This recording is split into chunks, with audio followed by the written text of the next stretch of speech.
So, we just watched ServerBlight, which is awesome. Now we're gonna see what one of my favorite horror guys has to say about it. Go watch the original source before watching this though, because Pastra deserves it. Like they're really cool. They have the best art style of like many things that I've seen. So go check them out. It's good. It's good. But I'm gonna watch it here too, because I need things to be productive in order to feel okay with doing it sometimes. You know? In my last video, I discussed the indie TF2 horror film Emesis Blue, and I will not lie, when I made Emesis Blue is one of the is Emesis Blue is my favorite horror film. Like I don't mean like in a certain genre like FSFM or anything. No, I straight up mean it's my favorite horror film. Period.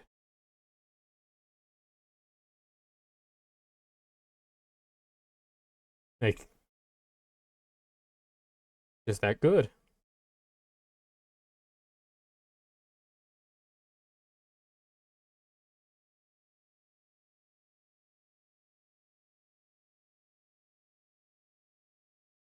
So I had to fix my camera real quick. Sorry about that. Yeah, like MSS Blue, I could gush about that for hours. Yeah, but it would probably take longer to find the proper words to gush about it. So, meh. that video, I had ulterior motives. That Yeah? film was something I wanted to talk about for a while, and I am glad I finally did. But the other reason I made that video was to see how interested y'all would be in me covering another TF2 series that I am incredibly invested in. Very TF2 is interested. one of my favorite games ever. I have well over 1,000 hours in it at this point, and blending it with horror is genuinely just a match made in heaven for me. Needless to say, you guys enjoyed that last video, and many of you requested the other topic I have wanted to cover for a bit now, so here we are. ServerBlight is a TF2 horror series that has been discussed quite a bit on here as of recently, and for Yep. good reason. It's While Emesis it's Blue was a fantastic. project that explored the actual It's a fantastic thing, and yeah. world of TF2 and how disturbing it can be when shown in a more grounded context, ServerBlight takes more of the approach of an old haunted game creepypasta.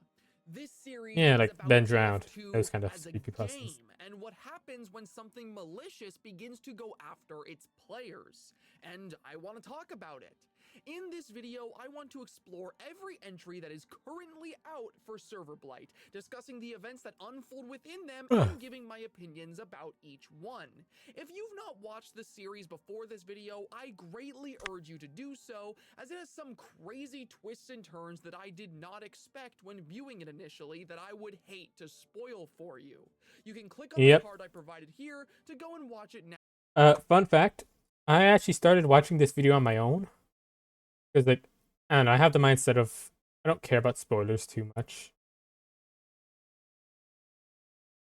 So, you know. That's how I ended up what but then I decided, you know what? Screw it. I'm gonna record it. Here we are. Now if you're at all interested. Of course, I also understand that some people have a hard time with horror stuff or just prefer these videos that summarize the contents within them, so don't feel like you have to in order to enjoy it.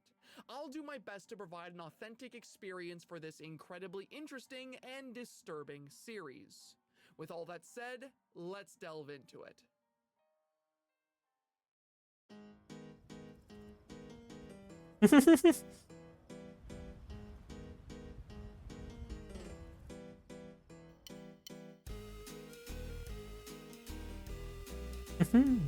I like The this. first entry in this series is a very short video simply titled Empty Server. In this video, we see a sniper player with the tasteful name of Dixalot hop onto a match of payload in what appears to be an empty server. He tries to chat and is met with another rude player called Gillysuit telling him to KYS. Nothing out of the ordinary, just the typical TF2 chat experience for you. Pretty much, yeah. Things begin to take a strange turn, however, when the sniper finally encounters another player, A spy by the Dolphin. name of Bread Dolphin, The who dolphin. runs past him jumping into the pit. While What to this that alone dolphin? would not be reason for concern, things get weirder when an enemy scout is seen also running to the same pit, stopping dead in his tracks upon realizing Dixalot is shooting at him. He stands idle, waiting for him to take the shot, and something worth mentioning here is that the scout's player model appears scared. This expression is not They one had the this. character can normally do in. They had this stuff planned out ahead of time, didn't they? Like they knew from the get-go what they were doing, huh? But also of note, it doesn't work. He gets shot here. He just goes right back to spawn, where the monster is.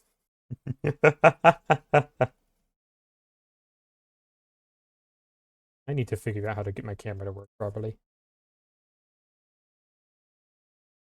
Game, and yet here we see it up close. Our sniper kills him and decides to try and advance to the red team to see where all the players actually are. Seeing that no players are present, Dixalot gets fed up with the empty server and attempts to disconnect, only to realize the game will not allow him to. For whatever reason, he's trapped in the server. He chooses to continue forward asking for answers in the chat when he is finally met with the player who has continued spamming KYS in the chat over and over. Gillisuit appears as an engineer player who, when finally met, moves in a way that shouldn't be possible for TF2.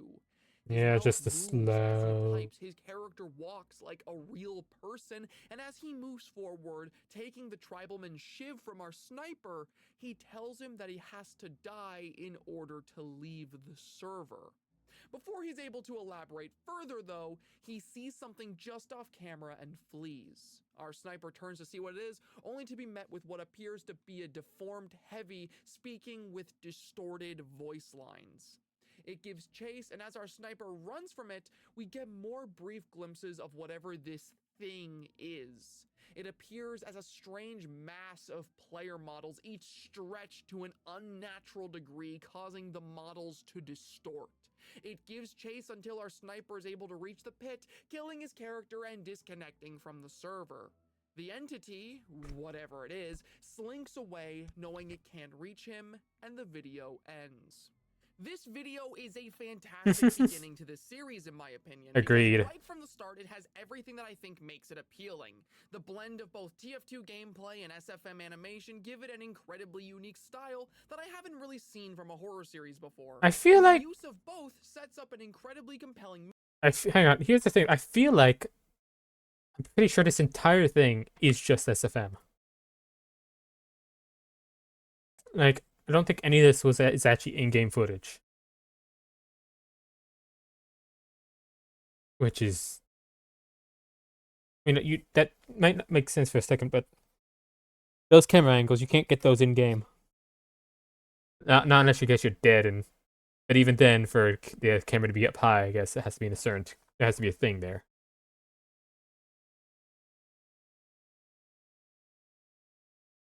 Mystery that leaves you asking so many questions. What is this entity inside the server? What happens if it catches you? How are players in the server able to move and act in ways that defy the rules of the game? Why can't you disconnect? Magic.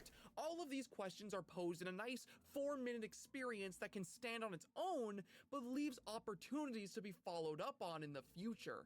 Speaking of which, the series would be followed up after this by a very short entry called Migration that gives us a new glimpse into another player's experience on this mysterious casual TF2 server. This entry may be the shortest, but it is also the single most important video in the entire series because of what happens here. Yep. The video opens It shows with a how it can brand leave new the player, server. a Gibbous engineer named Johnny Danny 12, entering the server Johnny. and immediately being met with spam from Gillisuit from the last video. Rather than this chat spam coming in the form of him trying to help the players unfortunate enough to join this server, though, it is instead shown as being the message, I'm having so much fun. over and over and over. Our Gibbous NG tries to set up on last, as all good new players do when starting a game of Thunder Mountain, but eventually he hears something coming. I didn't say this before, but what a Gibbous, like if they're wearing this kind of loadout, they either want to look like they're new to the game, or they are. Like noob-wise, you know? Like a noob. Thing is though, kind of very much obviously not, since they're actually typing. Because, actually no. No, I'm pretty sure free-to-play still can't. They recently put out an update that allowed them to use voice commands in-game. They still can't chat, I don't think, but still. From the building behind him. He goes to investigate and is met by the grisly visual of Gillysuit, now assimilated into whatever this entity is, being slammed against the floor. With each impact, the phrase "I'm having so much fun" is sent in chat, as if the words are merely the air escaping his lungs. The amalgam then attempts to ambush Johnny Danny. Ow, I think something broke. Realizing he can't disconnect from the server, Alt F4s to get away. The video ends with the entity saying "thank you" in the Heavy's voice, as we see thank you. Users it's assimilated leave the that wasn't Heavy, that was Medic. Then that's how I know that. May have escaped, but in doing so, he no, I know I have Medic. I play Medic a lot. Too can leave and find its way onto other servers. This entry, despite being so short, does a lot to show us more about this monster and the rules it operates on. One interesting detail is how Gillysuit, despite killing his character before being caught, was still assimilated in this entry and became a part of this monster, while good old Dixalot managed to get away. What this tells us is that while this monster is not supposed to be in the game, it still has to operate on its rules. Dixalot lived because he died by falling into the pit, a spot the monster would not be able to reach without dying as well. Gillysuit, however, died out in the open. His body could still be retrieved, and thus he was still able to be assimilated. Another thing worth noting here is that this entity appears to be intelligent. In the last entry, we hang on. give chase, and that was about it, but I just realized something. In the one where Dolphin and Bread, the Red Dolphin and Dixalot was like, you know, that survivor horror film type one. At one point, they would like he was guarding a specific spot, right? He was guarding the Dolphin's body.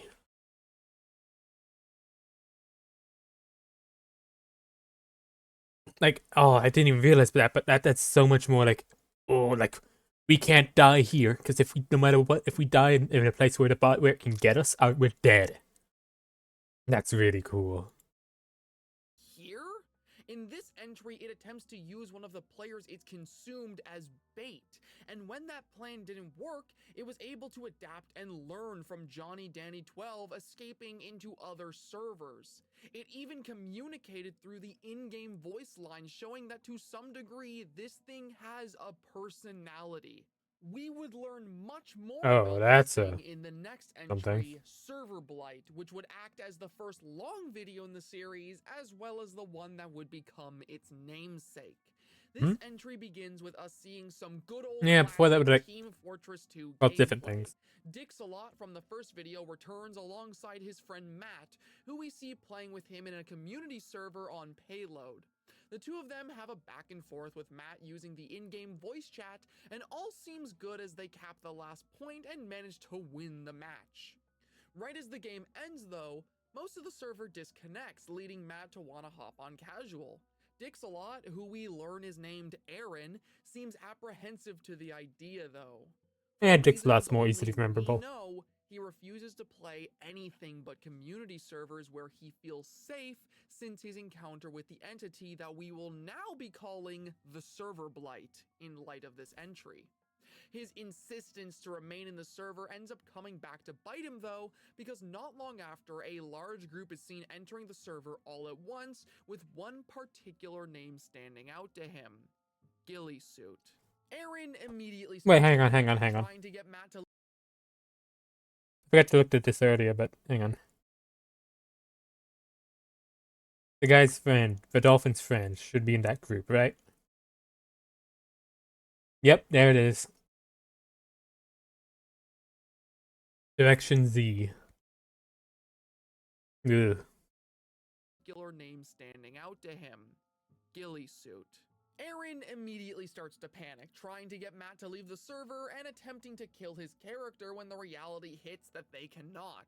Matt, not understanding the gravity of the situation, tries to encourage his If you're wondering why my mouth is who messing up, it's because I'm stress eating on to onion try and rings. kill whoever or whatever I never just finished my dinner. joined. From here, the video is a slow, suspenseful crawl hang through on. the match. Matt and Aaron look around every corner of the map, fearful for what they'll see as we get small glimpses of the ServerBlight stalking them. There's this one moment where it seems like something bad will happen as Matt runs off after a scout, but when Aaron comes back to check on him, all is still okay. This Direction momentary G. distraction did lead to them abandoning their Oh. one Oh. player, however. Oh.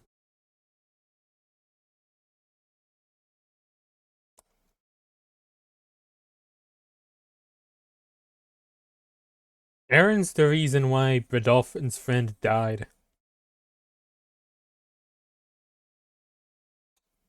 Because Rodolphin's friend was the scout who was running to the exit with them.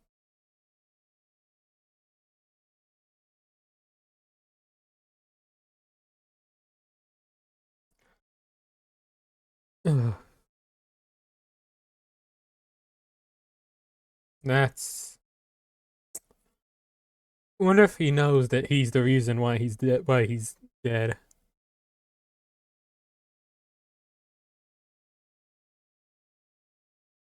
Who they later find after he had been assimilated by the ServerBlight.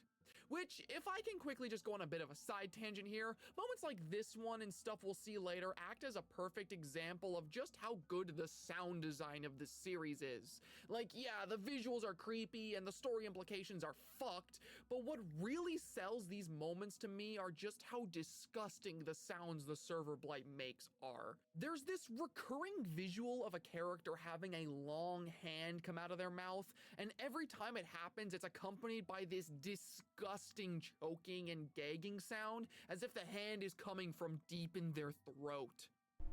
Yeah, I hated that sound so much.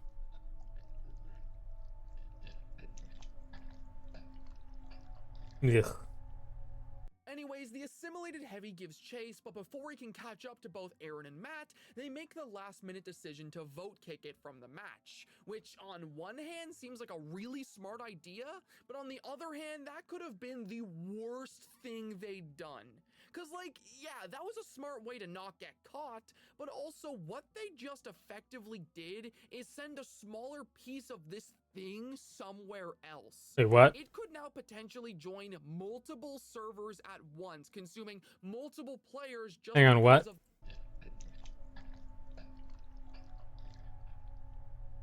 Anyways, the assimilated heavy gives chase, but before he can catch up to both Aaron and Matt, they make the last-minute decision to vote kick it from the match, which on one hand seems like a really smart idea, but on the other hand, that could have been the worst thing they'd done. Cause like, yeah, that was a smart way to not get Oh, caught, yeah. but No. also what somewhere else. I never thought about that. Like, you basically just kicked out a piece of the hive mind. So, what happens to the rest of it? The rest of it is still clearly there.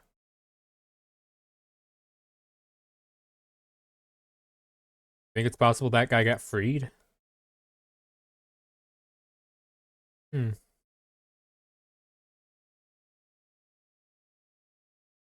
Honestly, I think that might be. I'm gonna hope that's what happened. Consider me an optimist.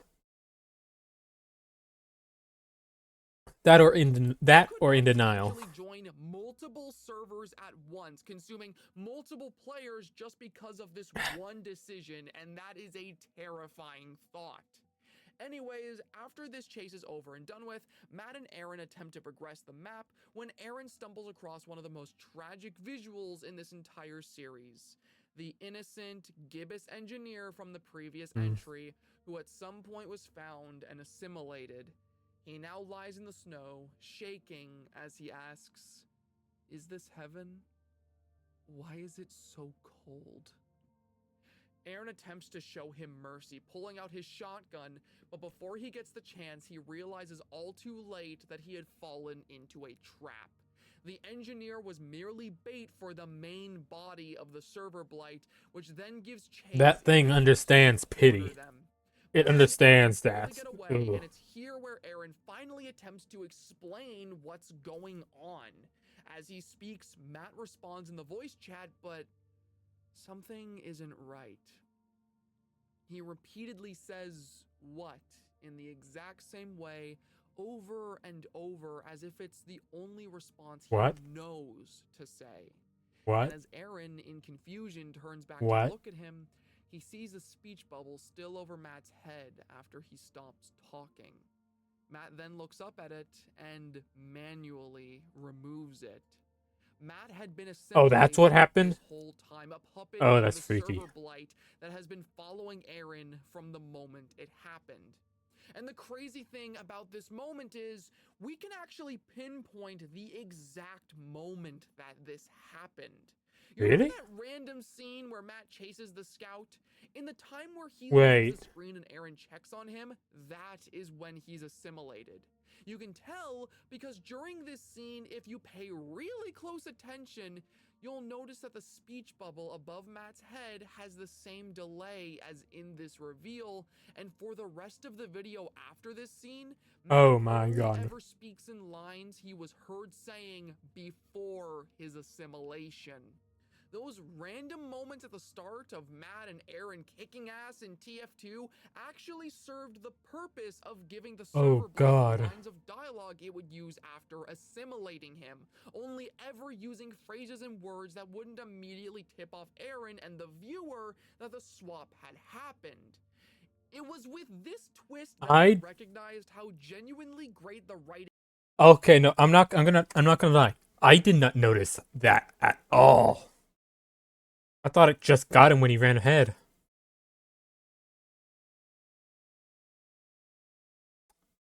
I was wrong. That is... oh, the idea of that it's able to mimic people... Wait.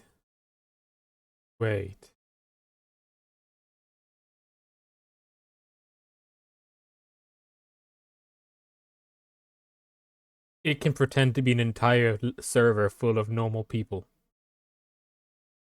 Essentially.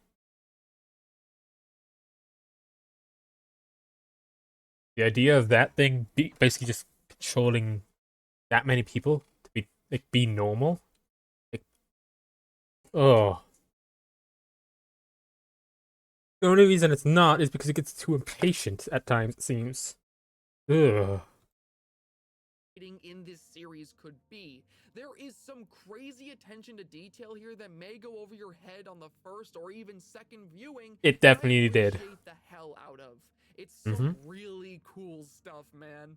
Anyways, after this heartbreaking reveal, the assimilated Matt chases his friend to the pit at the end of the last point, with Aaron managing to evade the ServerBlight a second time. The video ends with him disconnecting from the server, freeing himself from the entity, and apologizing to his friend who he had to leave behind. Just when you think it can't get any worse, a group of new players connect to the server, and it cuts to black as the ServerBlight smiles. The ServerBlight will spread. This entry is definitely one of the best. It adds so many layers to this series and actually makes it feel like a proper ongoing narrative now, rather than some small spooky YouTube videos. It also tells us a few things about the ServerBlight itself, while also raising some scary questions. We learn now about the extent of this being's intelligence, with it being smart enough to imitate proper players and their voices to try and trick their victims. We also see from this entry that the ServerBlight appears to be genuinely sadistic in nature. This thing could have assimilated Aaron multiple times throughout the video with the knowledge we gain later, and yet instead it decided to toy with him. As for Yeah, the fact that hang on. Ah, I think I might have broke my camera by sneezing. Okay, 1 2 1 2. Okay, we're good. Where was I? Oh yeah, this thing's not only does it have a personality, it's sadistic. And honestly, that's good because that means this thing has what's the word? It wants to hurt people. It doesn't just wants to take them. It doesn't just want to take them over. It wants to hurt them. Like that might not sound like much, but think of it like this. It's a villain. It's not just some mindless monster. It's a villain that wants to cause harm. It wants its youth. It wants to toy with its food. And it also understands enough about the game that it's in. Play it. And it has enough control over the world to manually remove the, the exclamation point over the head. God, I love this so much. This is so cool. questions, this entry really begs a couple that really stuck with me. The first being the now loose thread of the heavy that was banned from the server to potentially infect other places, and the much more pressing question, what does the ServerBlight do to the players? Up until this point, it felt very ambiguous whether or not the ServerBlight was merely taking the avatars of the people it encountered, or if it was somehow affecting the people behind the screen. This entry, I feel, brings attention to that ambiguity and makes the viewer question what's really going on. When we see the Gibbous engineer, he speaks as if the real player is somehow trapped in the game, speaking out for anyone who may listen. And when Matt is assimilated, it uses his voice and it's treated as if the real person has been taken rather than simply the in-game avatar. This question would not remain one for long, as the next entry, titled Puppet, would actually elaborate on it. And elaborate it is did. Incredibly unique, as rather than being a simple SFM video like the ones before it, this one actually takes the form of a creepypasta narration set in the ServerBlight universe. Oh, that's why it was okay. That's why it was titled Creepypasta. Entry now giving a first-person account of what he is experiencing after his assimilation. He describes waking in a cold, black void without any memory of how he got there or what is going on. His body feels disfigured.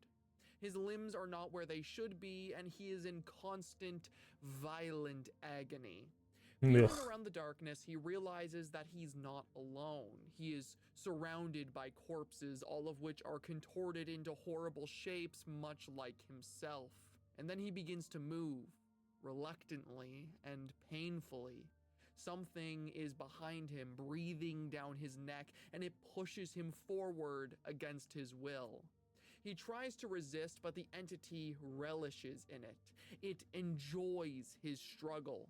Eventually, he gives in, accepting that he is now trapped in a game, the puppet of something evil that will use him to make others share his fate. This entry is incredibly interesting and important because it answers one of the questions posed by those that came before it. The victims of the ServerBlight are affected by it in real life. Sorry about that. This thing is not just taking their avatar, it is by some supernatural means taking them. Now that we understand this, the threat the ServerBlight poses feels a lot more real and disturbing.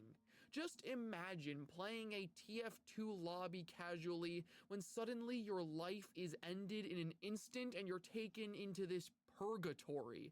You're conscious, you're aware, but you are forced to be a mere spectator of whatever horrible things this entity does with your body.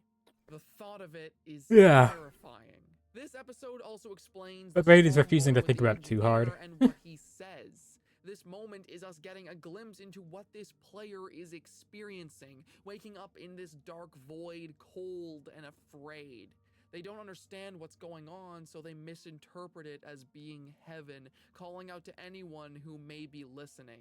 It's some heavy, terrifying stuff for a series about an evil monster appearing in TF2 lobbies. I won't lie, I did not expect the series to go this crazy when I first got into it. With the true nature of the ServerBlight revealed to us, we'd see this reveal expanded upon in the next entry, Assimilation. Assimilation is an entry that caught me really off guard with the direction that it chooses to go in. You see, this entry opens just like pretty much everything else we've seen up until this point, casual TF2 gameplay, with us following a spy player this time, who loads into the game as we suddenly pan out from our monitor and find ourselves in real life. That's right, this entry in the series focuses less on the game and more on the real life side of things, actually showing us what an encounter with the ServerBlight looks like outside the game. We see our spy player enjoying a match of Dust Bowl with it cutting in and out of gameplay. In the moments where we see live action footage, the spy player is noticeably paranoid, even before anything strange begins I mean, to to be happen fair, in they're playing in game. like the basement of He a constantly looks school. over his shoulder while playing, only to be met with nothing there. Like, I'd be Our first paranoid sign playing of danger anything there. comes from the game before real life, as he begins to have his own encounter with the ServerBlight. Players in the server begin to act off slowly but surely, and as he looks down at his own hands, there is a brief moment where he sees himself as the spy model he's playing as. From here, That it's was as a if fun he detail. and his character have become Like, oh. linked. When he types in chat, his character's lips move, and as the video goes, we get more and more brief hallucinations of him being his in-game character. Once he begins to question what's happening, the ServerBlight reveals itself to have assimilated the majority of the server, and it gives chase to him.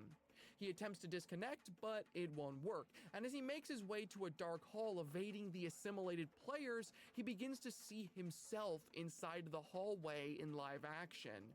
He makes Wait, his way to the final what? points, unable to turn away from the screen as if trapped in a trance, all the while we, the viewer, are powerless to help as we watch an assimilated heavy appear behind him, getting closer and closer as the players in-game approach. It all comes to a close when he's finally caught in-game, and the video ends with the player's corpse. You know, I feel like in that video they realized, you know what? Just having the TF2 characters' heads be like the normal ones, that ain't scary. Like, it really ain't scary. It's funny as fuck. They're just like, that's why SFM has lived so long. It's just fun. It's easy to make something funny in it. Harder to make something scary. And honestly, the visuals in this, for the most part, aren't that scary. But the story, the idea, the way it's treated, like, so seriously, is just, oh, that's just, so good. Seen sitting lifelessly at the computer, his eyes gone completely white and his mouth bleeding. This entry might be my favorite in the entire series.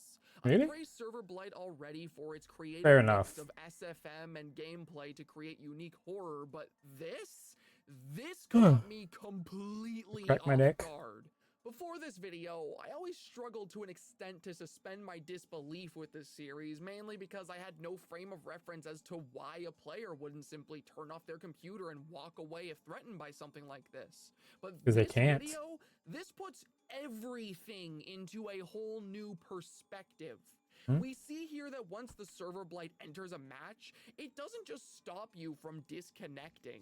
It somehow manages to create a link between yourself and your character. You are unable to leave your computer, unable to even look away, as reality and the game slowly begin to become one. The strange animations of the characters from every entry prior, those represent the link, with the characters in game sharing their expressions and mannerisms with those controlling them. The only escape is to find a way to kill yourself in-game, making sure to do so in a place where it can't catch you. That breaks the link and frees you. Hmm? Otherwise, you are powerless to stop yourself from playing. Hell, with how ambiguous and mysterious this series is, there is even reason to believe that attempting to simply shut off your computer may cause more harm than good. If you're actively linked to the game while the server blight is Hang active, on, who's to say that I wonder what would happen if someone cut the power to your computer. Like you had like a friend sitting with you when you came across this thing, and they like turned off your computer. What would happen? you won't end up hurting yourself as a result of trying to forcefully break that connection by shutting off the game? Yeah, you It might. raises questions, but those questions would be too dangerous to try and answer if you were in these characters' shoes. But it could also cut This off the entry connection right rocks. there I as love it well. so much. Our next and final entry, called Reflection, doesn't actually begin with the video itself, but rather a teaser for what's to come. Normally a teaser wouldn't be worth mentioning, but with this one I feel like it is, because we And then see introduce content here characters. that doesn't show up in the final video. In the teaser for Reflection, we see a very active Sawmill server that is joined by one of its frequent players, Classic. Classic goes around greeting his friends when he notices out of the corner of his eye that one of the other frequent players, Spoogs, is quietly stalking Ah, him. I see. I figured out what happened here. Spoogs. This is when Spoogs is the server blight. Like that's what he is. Like he got some other day, and now he's well, he ain't normal.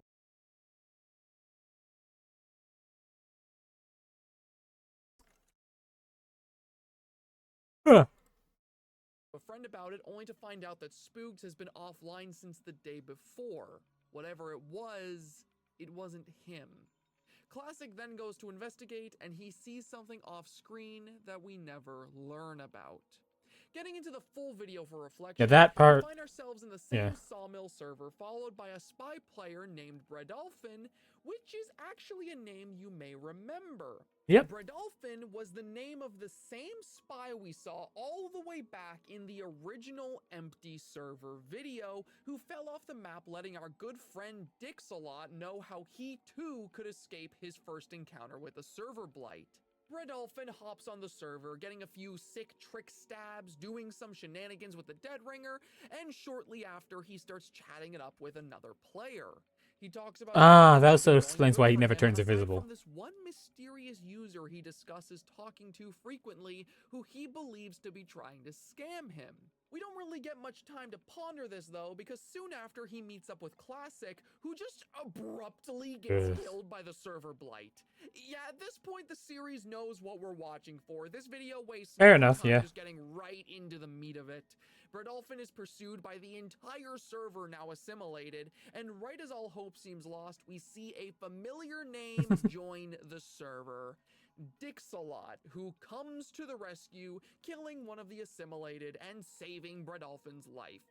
Which, can I just say as a quick aside, fuck this series for making me so invested in a character who goes by the name Dixalot. You know Because what? when I True. first watched this video and got to this scene, I genuinely said out loud, yeah, Dixalot, and I'm just happy nobody was home to hear that. Yep, yep, Anyways, fair. Dixalot, or Aaron, is revealed to be the supposed scammer that Bredolphin was talking about. His messages were him trying to get his help to try and stop the server blight, because he was one of the only players that Aaron had met that hadn't been assimilated by it. The two of them try to make their way around the map, figuring out a way to escape, when we arrive at a particularly interesting sequence that the video was named after. The two Really? of them stop for a moment to gather Reflection. their thoughts, discussing what the server blight does to you, while Bredolphin stares down at his own reflection in the water. At first, he sees his own scared face reflected back at him, but suddenly, it disappears. When we next see it, it has become an assimilated monster that nearly kills Aaron after Bredolphin runs from it in fear. This Yeah. scene either shows us one of two terrifying possibilities. Either that the ServerBlight is still evolving and growing, learning new things it can do to the point that it can now assimilate mere reflections to be used to get to real players, or that this thing is capable of many feats that we have yet to see. Buddy? I hate to break it to you, but spies can change their skins to look like anyone. That monster wasn't made from his reflection, and that wasn't a reflection. That was just the other spy using a disguise to look like him.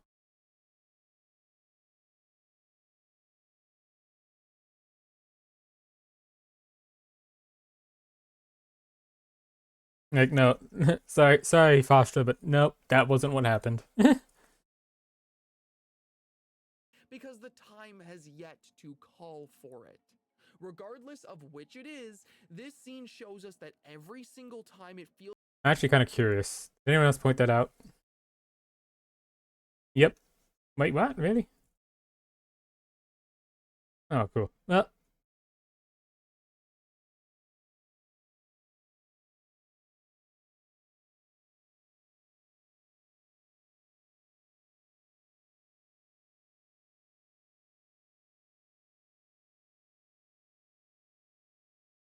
oh, yeah, no. Imagining that Johnny is just straight up 12.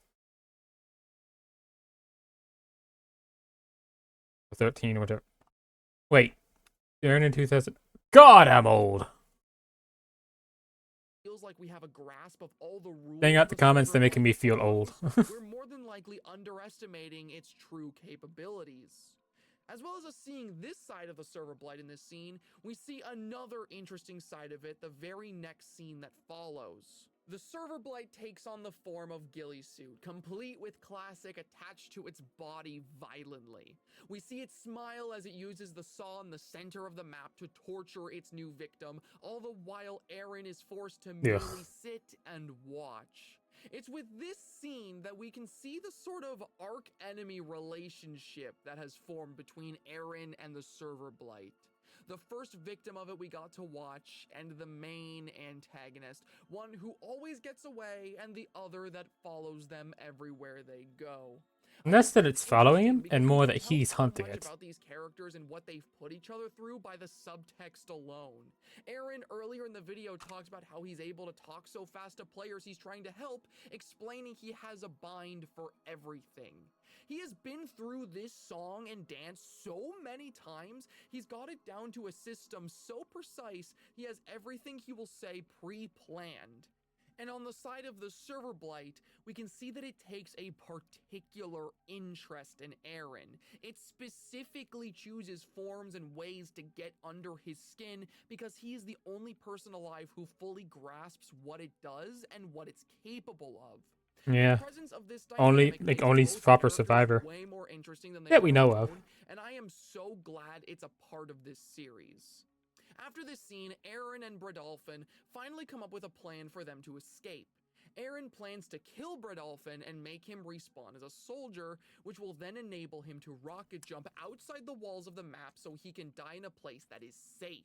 The two of them carry out his plan, only for the ServerBlight to have been revealed to be laying in wait for when Aaron was next alone. It reaches out to kill him, when out of nowhere, Bradolphin appears with his dead ringer and shoots it dead. Which, like, okay, I need to gush for a minute. That's what, yeah. I just somehow I missed that moment. I missed realizing that. He didn't die and then come back.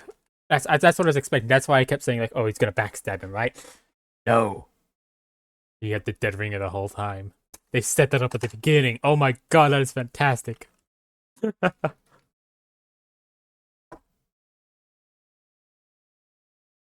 Because the writing of this series is genuinely so cool, dude. I love it so much. How once again, just like the ServerBlight episode, the seemingly meaningless TF2 gameplay at the start was actually setting up this moment. The random Dead Ringer shenanigans were there to establish that he even had it in the first place. And Yeah. by the time this scene happens, enough time has passed that I forgot about it. So when Bradolphin just appeared, I completely forgot about it. I didn't even realize it. got so hyped. Like, this isn't just some spooky TF2 series. This shit has some really solid writing and payoffs to the stuff it sets up. That is So this kind of thing is why I watch videos like this, like afterwards, because like I didn't notice half of this shit, and now I do. and I like it so much. Makes it so much better. Sorry about that. This So hearing someone else gush about something they enjoy, that's an amazing thing. I love hearing people like talk about things they enjoy. And with Aaron protecting him, the two are able to escape the server and both survive. We see a conversation between Bradolphin and Aaron afterwards. Aaron tries to get Bradolphin's help to try and combat this thing, but the poor spy player seems to be so frightened by the whole experience that he declines the offer. The video ends with an IRL shot of Aaron alone crying at his computer screen, his phone visible, showing us all the messages he sent Matt with no response. I thought that was a spy. Very it wasn't. Important for a plethora of reasons. Outside of what we discussed already, we're beginning to see what is happening on the live action side of things, mainly with Aaron. He's been trying to find a way to stop this thing from being able to hurt anyone else after the loss of a very close friend. Matt's death changed him, and he's trying to get whoever is willing to help to try and put an end to it before it can do too much harm. Here it is. Stop. This is the thing he just put out. Whether or not this will work out, who knows, because that's the final entry of the series so far. ServerBlight really is a one-of-a-kind series to me. It perfectly blends together elements. I guess say this now. Like and subscribe to this guy's videos, because yes. And let's watch the last. So normally, I don't make follow-up videos, especially so close to the release. Yeah, it's been like 7 days. Hasn't been. But y'all gotta indulge me a little bit here because I cannot help myself. There's more I want to talk about with ServerBlight. I like this series too much, and I have a lot to say. That, and literally 2 days after my video discussing this series went up, a new one came out, and it is probably my favorite in the entire series now. If you haven't seen my first video talking about this series, you can click on it here right now, or you can find this one has the best monster design in it. Watch for this video, but it'll give some context as to everything I'm talking about. Okay, so first off, there were some details I either missed or y'all corrected me on in my original ServerBlight video that About the spy? Here because I was either just blatantly incorrect about things or missed details that I think are really, really cool. First of all, many of y'all were quick to mention that in Reflections, in the scene where Bradolphin is looking at the water and seeing his own reflection, that the source engine doesn't have reflections. Yeah, I thought so. What we're seeing here is actually the player from the previous entry, Assimilation, posed in the water to trick Bradolphin and the audience into thinking it's a reflection. This detail is so subtly done that I genuinely did not notice it when I made my first video, and I thought it was too cool not to correct myself about this one. It's so cool. Into the point I was initially making with this scene in my original video too, about how the ServerBlight seemingly has powers and abilities that it keeps under its sleeve for moments just like this one. Just when you think you have a grasp of this thing and what it can do, it pulls out something else that catches you off guard. Super cool moment made even cooler with the proper context. 3 other things I want to mention about this video that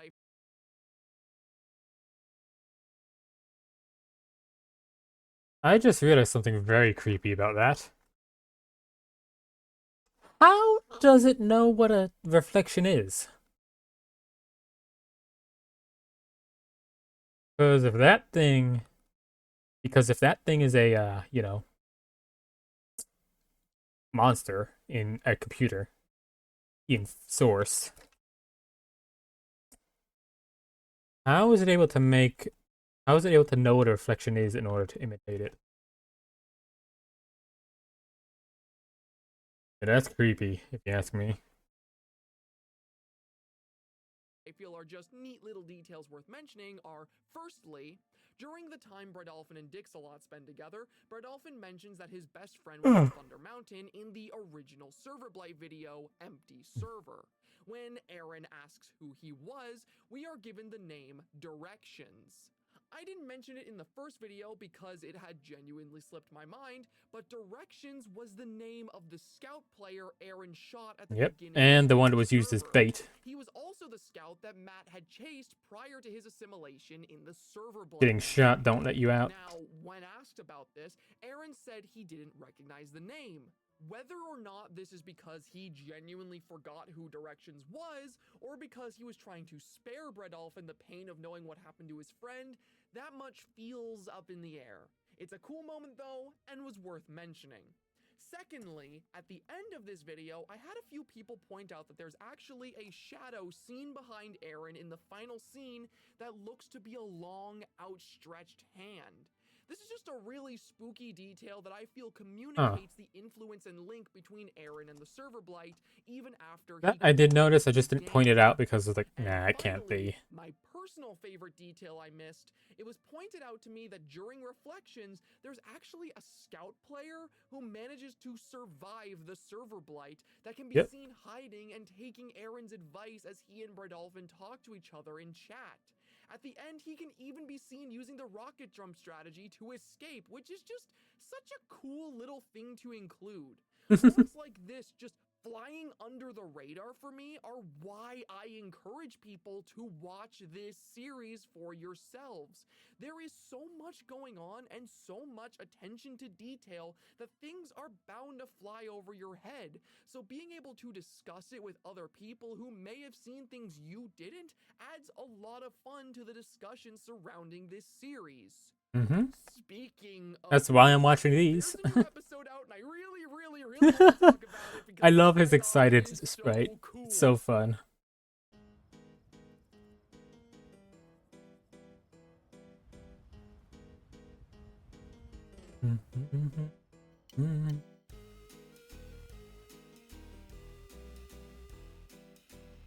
Our new entry, Awareness, opens with a match of Capture the Flag where a group of players are attempting to teach their friend Nexus, who is new to the game, how to play. At first, there is this moment where it seems like Nexus may have been assimilated, but as it turns out, he just didn't know how to use the mic, and all is good. Things aren't going too well for them, though, as a sniper player is holding their team down who is named... Hold on, that name looks familiar. Okay, Pastra Gus's. It genuinely made me so happy to see this little homage to me in the video, I won't lie. This has been one of my absolute favorite horror series on YouTube right now. So seeing my name actually included in it, even if it's just a small Easter egg like this, I don't know, man. And consider you definitely gush about this series so much that you made 2 videos on it in one week. Anyways, legendary sniper player Pastra Gushes is kicking Red Team's ass, so they proceed to move carefully through the level to try and take care of him. As they arrive to the middle of the map, they engage in a fight with the Blue Heavy, who is taken care of, and legendary sniper player Pastra Gushes is nowhere to be seen. His name doesn't appear in the kill feed, and when we get a wide shot, we can see his sniper perch is just empty. This doesn't even get acknowledged by the characters in the video, who just kind of ignore this and proceed through that.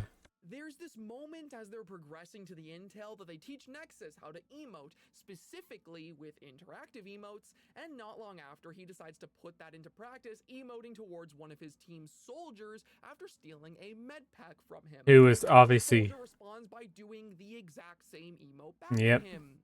An emote that only the scout can use normally.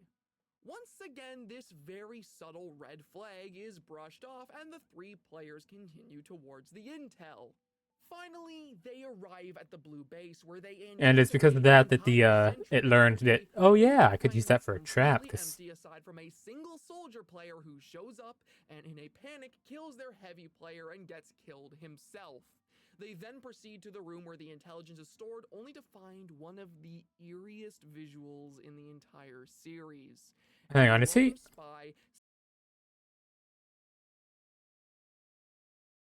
I need to check something.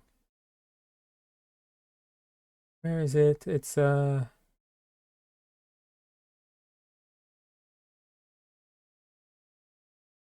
that spy is exactly centered. That is fun. Sat right Just in front F of the Jaws. intel, his arm raised as if attempting to perform the high five emote. As they approach, a painful smile appears stretched across his face as if the model was The being eyes. forced into that The eyes are pose. what gets And when the me. soldier attempts to emote with him, it doesn't work. This Oh. scene freaks me out Oh. so much because it genuinely makes Oh, I didn't realize it didn't work. I thought he messed up. I thought, that is, I didn't realize that. I thought that he was just trolling with the spy. Like he was like, no. Because that's something that sometimes happens. Like you try to emote, it won't work. No, he can't emote. You know why? You want to know why? It's not emoting. It's just literally going through the motion. Make them come closer. That, that is absolutely fantastic.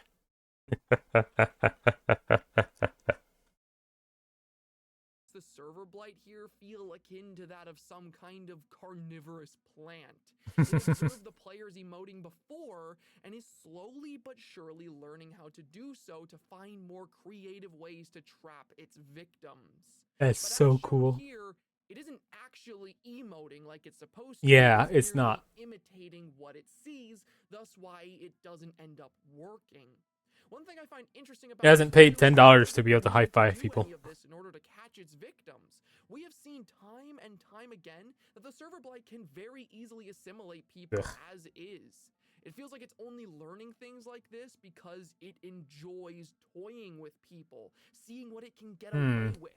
And I love that. I Wait, hang on. love Is that it? there is It's playing a game. Tell me this is the soul of a TF2 player messing with someone. That would be funny. But yeah, it honestly does act like it's just acting like a troll. so much you can observe here just from one tiny interaction. It is so cool to me. Anyways, Nexus manages to get his hands on the intel, and as he rounds a corner expecting to see the blue team, he is instead greeted to why they are all missing, and one of the single coolest Yeah, visuals in the very whole coolest. series. Many of the players from the server can be seen here, as well as poor legendary sniper player Pastra Gushes. Rest in peace, King. You will be remembered Work. forever. Nexus attempts to flee with his friends, and they Pastra's an avoid utter a silently complete waiting dork. spy outside the intel who they manage to kill. As That's a compliment, by the way. When I say someone's a dork, they're a dork. They, they're very, very passionate about what they love, and they ain't afraid to show it. They're a dork, and that is something people need to do more. Like, they're passionate. They're very invested. They're like, oh my god, this is cool. Look at this. Look at this. Look at this. It's just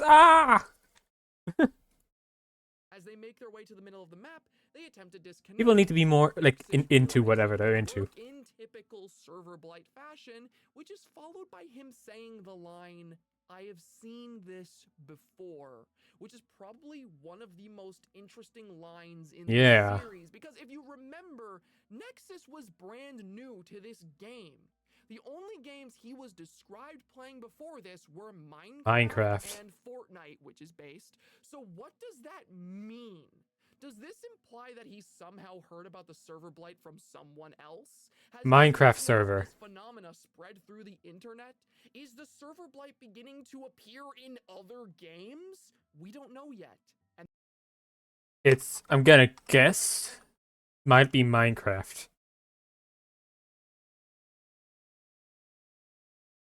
Hmm.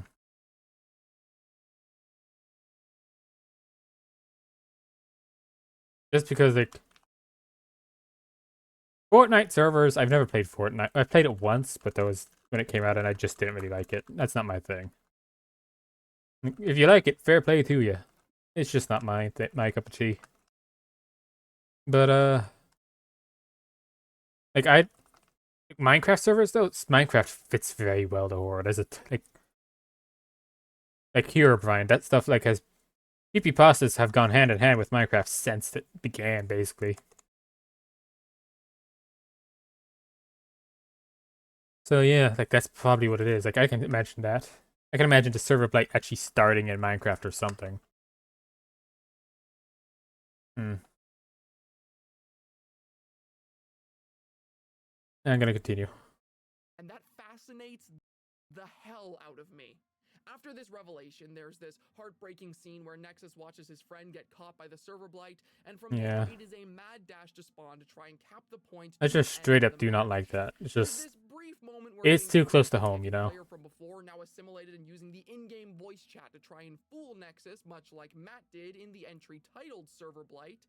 This moment doesn't really add anything new in terms of rules or the mystery, but man, do I love it purely for the framing. The heavy yeah, always shown with his face out of frame, making it immediately apparent what has happened to him without us even seeing what is going on. It leaves a lot up to the imagination, and I live for this kind of shot composition in horror. It just keeps getting better too, because Nexus, not falling for it, continues running to the point where he is then chased by the ServerBlight, which takes the form of this massive amalgam of all its victims. You get brief glimpses of it chasing above, and this crazy-ass visual where a mass of elongated... Oh, no, that's a good shot. Nexus, it's like an ocean of waves. Visual in the whole series, only for him to cap the point, allowing him to disconnect.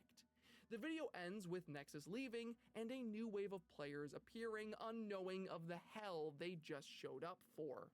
This I saw it a bit different. I saw that because I saw those feet. I saw that as the monster respawning and being separated for a second before getting reconfigured into one thing. Because I think that'd be funny for an image. Delivers on a plot point that was alluded to several times in the past.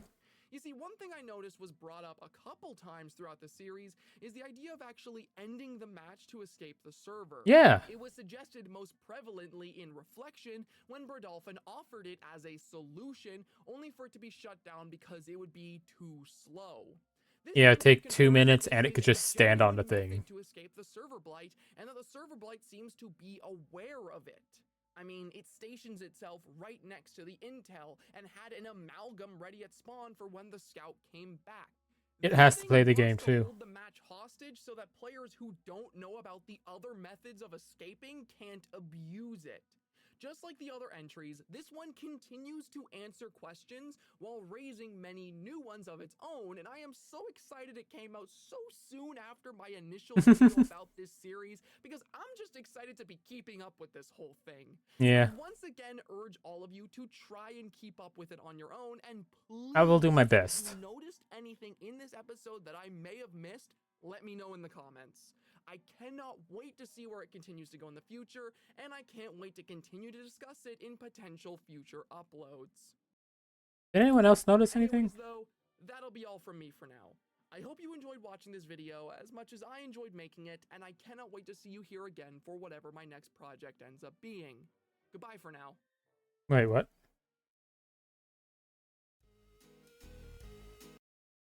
It was sitting underneath the bridge before taking the soldier. Oh. Oh! I didn't even realize that, because that map, Double Cross, has the biggest pit. Pretty much at least half the entire map is over a giant bottomless pit.